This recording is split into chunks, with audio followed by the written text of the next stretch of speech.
আসসালামু আলাইকুম। Food for life চ্যানেলের আরও একটি নতুন ভিডিও দেখার জন্য আপনাদের সবাইকে ওয়েলকাম করছি। ভর্তা বাঙালিদের কাছে খুব প্রিয়, আর তা যদি হয় চিংড়ি মাছ ভর্তা তাহলে তো কোনো কথাই নেই। আজকে আমি চিংড়ি মাছের ভর্তা রেসিপি করে দেখাবো। আশা করি রেসিপিটি সবার ভালো লাগবে। ভালো লাগলে এবং নতুন নতুন রেসিপি পেতে হলে এখনও যারা আমার চ্যানেলটি সাবস্ক্রাইব করেননি তারা প্লিজ সাবস্ক্রাইব করে নেবেন।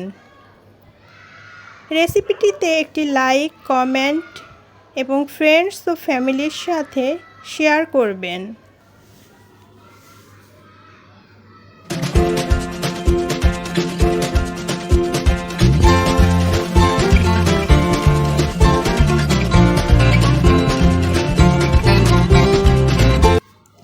আজকের রেসিপির জন্য চুলায় প্যান বসিয়ে দিলাম।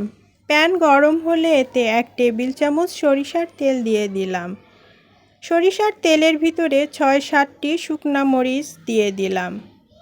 এবার কিছুক্ষণ নেড়েচেড়ে লাল করে ভেজে তুলে ফেললাম। এবার এতে আরও 1 টেবিল চামচ তেল যোগ করলাম।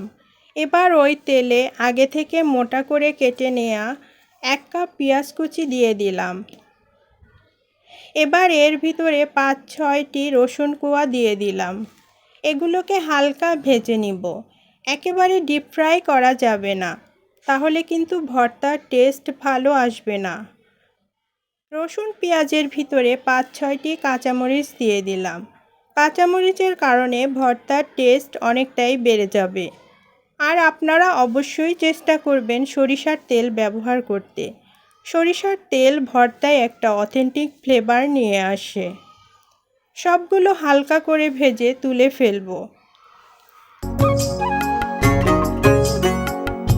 এবার ওই একই প্যানে 1 কাপ কুচো চিংড়ি দিয়ে দিলাম। আমি খোসা সমেত চিংড়িটাই দিয়েছি, আপনারা চাইলে খোসা ছাড়িয়েও দিতে পারেন। এবারে কিছুক্ষণ নেড়েচেড়ে ভেজে নিব।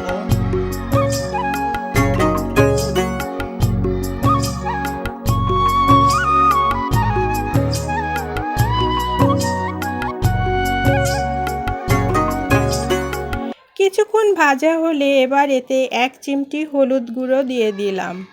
হলুদ গুঁড়া দিলে ভর্তার কালারটা দেখতে অনেক সুন্দর দেখাবে। এবারে খুব ভালোভাবে ফ্রাই করে নেব। দেখুন ভাজতে ভাজতে যখন এরকম লালচে হয়ে আসবে তখন তুলে ফেলব।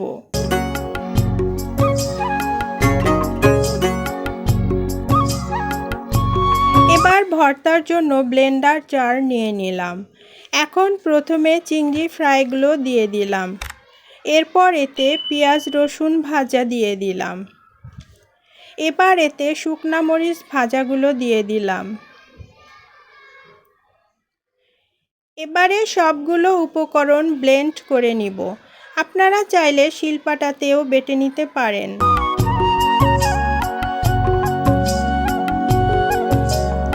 আমার ভর্তা মিক্স করা হয়ে গিয়েছে। আমি বাটিতে ঢেলে নিলাম। চাইলে এভাবেও আপনারা সার্ভ করে নিতে পারেন।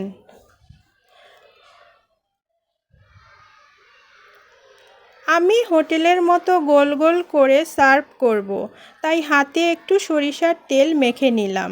এবার খানিকটা করে ভর্তা নিয়ে গোল গোল করে নিব। এভাবে আপনারা বল বল বানিয়ে নেবেন।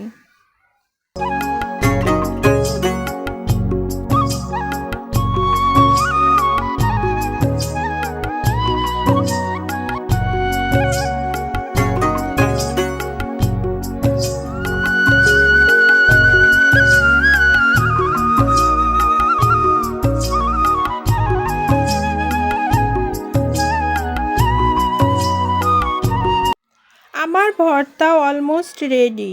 আমি সার্ভ করে নিয়েছি।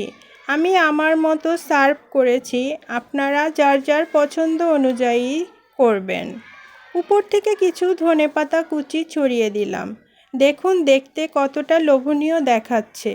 এই ভর্তার একটা গোল্লা দিয়ে আপনি অনায়াসে তৃপ্তি করে 1 প্লেট ভাত খেয়ে নিতে পারবেন। আশা করছি আমার আজকের রেসিপিটা আপনাদের কাছে ভালো লেগেছে। ভালো লাগলে একটি লাইক দিবেন এবং কমেন্ট করে জানাবেন। সবাই ভালো থাকবেন। ভুল ত্রুটি ক্ষমা সুন্দর দৃষ্টিতে দেখবেন। আল্লাহ হাফেজ।